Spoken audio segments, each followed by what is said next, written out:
When he samples a compost pile, the microbes adjust their carbon-nitrogen ratio just for him.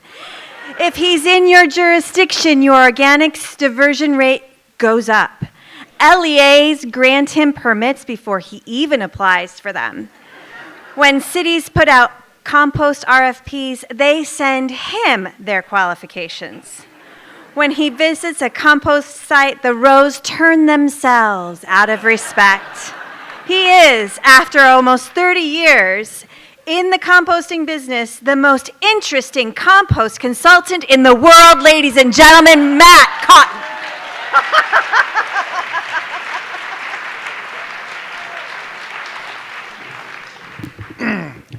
I think I'm obligated to say I don't always create food waste, but if I do, I compost it.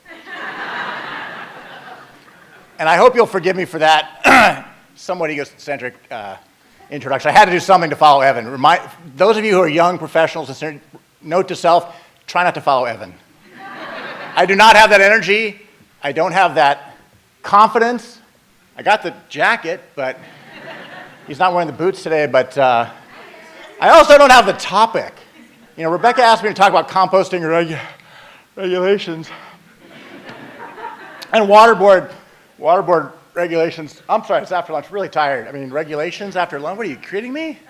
This is crazy. This is not fair. And it is complicated. Although if you have the side of a truck, I think I need to explain it. So on the way down, I do want to thank Nicker. I've been here more recently than Evan, but it's been a few years. Always a treat. Great honor to be here. I know a lot of folks. You can always squeeze so many people in. I love and hate the 10-minute format. I'll try to fit to that. But yes, I know. Coming down, there was an absolutely beautiful moon. I came from a long way. I got up really, really early, got to see an awesome full moon, got to hear a sitting president of the United States talk about, you know, quoting revolutionary poetry while he was in Cuba. I mean, the world's changed in a great way, and I think what I want to leave you with, because I think there's about 6 people here that really care about what I'm going to talk about today, really get into the nitty-gritty about the composting regs. I spent an entire day with CalRecycle last Tuesday talking about the new regs. So I'm going to do that in less than 10 minutes. I'm going to do that in about a minute. What's really happening in the composting world is puberty. Composting is finally going through puberty. That's my message. That's my story. That's all I've got. So when you go through puberty, you go through changes. We're going through changes. We have water board changes, which are perhaps the most significant. CalRecycle changes, a lot of legislative changes. Air regs, which aren't that new, but are very painful. What does that look like? Ponds and pads. I mean, again, I don't want to belabor the puberty metaphor, but none of this is a bad thing. That's not what I meant. That is not what I meant. Composting pad. That's what I meant. Honest to God, that was a mistake. Well, you're not going to fall asleep anyway. But the idea that composting sites potentially have significant impacts on water quality is not news, and should we manage that correctly and properly? Of course we should. Should we have the infrastructure that's going to cost you more money to build a composting facility? Yes. Is that a bad thing? No. You have to give your 16-year-old a car at some point. They have to learn to drive. It's dangerous, it's horrible, but you have to grow up, build your solid separator, build your pond. Existing facilities have maybe as much as 6 years to do this, so you can amortize the cost. New facilities can be a little more brutal. We're in a very strange chicken and egg session. That just timed out, so I have no idea how much time I have left, which is cool. So I'll just keep going. Anyway, big general order, going to be news for some composting sites. Again, this is the way you would design a composting facility if costs were no interest, no factor. Of course it is, but we're going through this massive change of taking stuff out of landfills, putting it out in the air, whether it's in a digester, in a composting site, or in a reuse center. We're managing all this stuff in the air, and we need to do that responsibly, so that's not a bad thing. This is about, I don't know, Evan, what, a decade or more in coming to do this? It's something that some of us worked on for many, many, many years. So did it come out exactly the way we wanted it? No, of course not. Did they make some critical mistakes? Yes. Felicia Marcus, who was mentioned earlier as the chair of the water board, apparently was a little distracted with this little drought thing we had, so maybe she didn't put all of her attention on this, but on balance, it's not a bad thing. CalRecycle Title 14 changes, again, not really hugely significant changes. I love this slide because that, for those of you who might be playing at home, is the this thing have a pointer on it? If only I knew where. Frank Bowerman Landfill, Orange County, using ADC, or Tierra Verde composting, putting compost on finished strawberries. That's the whole story in a nutshell. Again, moving stuff out of landfills onto the ground, nothing new for Northern California. The concern, and maybe the biggest thing of the new CalRecycle regs is for the first time, a concern about inerts. So we have a new inert contamination standard of inerts, plastic and glass primarily, greater than 4 millimeters. So we have new technology to shake out the plastic and the glass. Shout out to our friends at Napa. Man, if you haven't been up to the new Napa recycling facility to see the processing line they put in, if you're in the organics world, you owe yourself to go take a tour, see what they're doing up there. That is the future of the front end of composting, which involves a big screen and lots of manual sorting and a grinding and more screening and pulling out all that crap because we can't figure out how to put the right stuff in the right bins. I should tell Evan and Doug, I'm sure Doug you've seen this, I was at an AD facility last week, 2 weeks ago now, and in the loads of supermarket waste, apparently the supermarket also sells helium balloons. So someone thought the helium tank would be a good thing to throw in the green bin. So sorting, really good idea, magnets and things to get out of the stuff, because apparently we haven't figured out how to separate, put the right stuff in the right bin. We're figuring that out. We are going to do that. All of you are already in the front lines of that. We're making great strides all over the state, as Evan says. The import of LA County should not be missed. And then on the back end, of course, Michael, that's your densimetric separator. Where's Mr. Gross? Delightful, appreciate that. That's a $500,000 machine that does nothing but take glass and little bits of plastic out of compost. Is that extreme? It sounds like if you have to pay for it, but if that makes your compost now sellable, that'll pay for itself in 6 months, a year? 20 years. 20 years, sure, whatever. Let's ask Rob what the real cost is. Rob, how about 6 weeks? Yeah, okay. The point is, now we have a rule. We'll see if we can meet it. There's a lot of questions about whether or not we can do this, but that is the future of composting anyway, because we're going to get what we're going to get. We have to make the highest quality products we can, and the industry is evolving to help do that. I hope you guys get this. This is the only slide I could come up with that encapsulates the new air quality regs, this new focus on volatile organic compounds. You're in the Bay Area. If you go outside, you might smell eucalyptus. That's a VOC, right? We're worried about VOCs from green waste. I mean, the science, all I could come up with is a unicorn, because it's real. You really have to get the permit. You really have to pay the emission reduction credits, but it's not real science. It doesn't really do anything. It's not going to solve air pollution. And I'm sorry, and I have nothing but respect for EPA, and we do have bad air quality in California, but trying to get the composters to put filters on and use forced aeration is not going to do anything. We could eliminate all the composting in the state. Would the air quality get any better? No, it would not.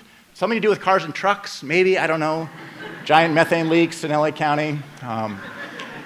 Lots of bills. Nick is going to talk about these, but we had a really, really good couple of years in Sacramento with 1826 mandatory food scraps. 18 years we fought to get ADC out of the landfill. Evan fought to put it in, then we fought to get it out. 18 years later, we finally made it out. I don't remember being as happy as when Nick texted me that bill passed, honest to God. That was huge. Got to be huge, has taken a long time. Evan mentioned required organics capacity planning, tax credits, all sorts of good things happening. Oh, look, new fund regulations at the back end with CDFA and organic and the Food Safety Modernization Act, all good stuff, nothing we can't comply with. The mandatory water efficient landscaping ordinance. Anybody know what that is? The mandatory, besides Kelly? Yeah, really good stuff. Stop Waste, done a ton of work on this. Really, really important because it requires 4 cubic yards of compost per 1,000 square foot of new development. That's 86 yards per ton. 86 tons per acre. 86 tons per acre. That is a lot of compost. And so we're going to end up putting a lot of compost on landscape. We've heard a couple of shout outs to the Marine Compost Project. Again, we're doing a lot of cool things. So don't let anybody tell you there aren't markets for compost. We have the best markets for compost in California. So we are ready, Evan, to divert all those organics. We do have the markets for compost. Yes, we need some help on facilities, and we're going to get there. And I did a talk like this at SWANA, and Ruth Abbey told me I came off a little pessimistic.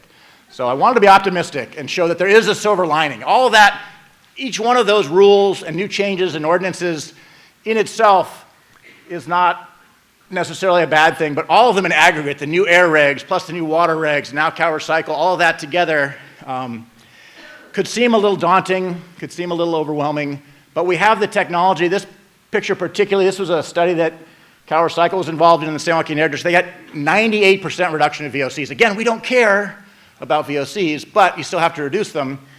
Using very simple, low-cost little blowers you can buy at Home Depot and solar panels, you can do almost almost zero emission composting facility, 98% reduction in VOCs. This is the kind of thing you're going to be building to manage your water, because what the water board regs really do is force you to put more stuff on less space, right? So everything about the new composting sites is more stuff on less space. The air regs are driving it that way. The new composting regs are driving it that way. Urban development is driving it that way. So that's where we're going, and thanks very much. Look at that, right on time. It's like I warned them or something that they were I was going to use like some kind of a hook to pull him off. Anybody have questions at the end of that? Okay, we've got some from here. Yes. So, we had a bit of a car salesman before you, Matt. I'm curious, what is the real cost of the anaerobic digestion facility per ton process and just regular composting facility? Okay, so the question, I think the question boils down to how much does AD cost? What's the real cost? And I really I'll be happy to talk to you about that in the break or outside of that. The only answer I can give is my patented trademark Matt Cotton answer. Eric, what's my answer? It depends. I mean, scale is really important. Future benefits are really important. If you have trucks or not, there's a lot of parts to that question. It's high. Is it higher than composting? Yes. Evan says 80 to 100. Yeah, I mean, again, it depends where you're at, what you're doing, what are the feedstocks, what's your processing technology, where's your composter? There's a million questions to ask. But I have accepted what we're starting to call the Lapis doctrine. If we're going to meet all the stuff that Evan was talking about, we need everything. We need what Richard's talking about, food to animal feed. We need digestion. We need composting. We need a lot more of what Dana's talking about, food waste recovery, right? So all of that's in the mix. But we can talk more about what I think the costs really are. So. Other questions? Gagliardi, you had a question. How does the compost emission regulations compare to landfill? Repeat that question. Yeah, good question, Mark. The question is about how do compost emissions compare to landfill emissions, and the real answer is it doesn't matter. You're right, yes, and Nick and I would have said, and Evan's brother Neil and I and lots of other folks spend a lot of time in the San Joaquin, in South Coast, pounding our fists on the table saying that they don't care. They're trying to put California on an emissions diet to reduce emissions because we do have bad air quality, and they only have jurisdiction over 28% of the sources. So it's like saying, I want 28% of you, I want all of you to lose 20 pounds, but I can only put 28 of you on a diet.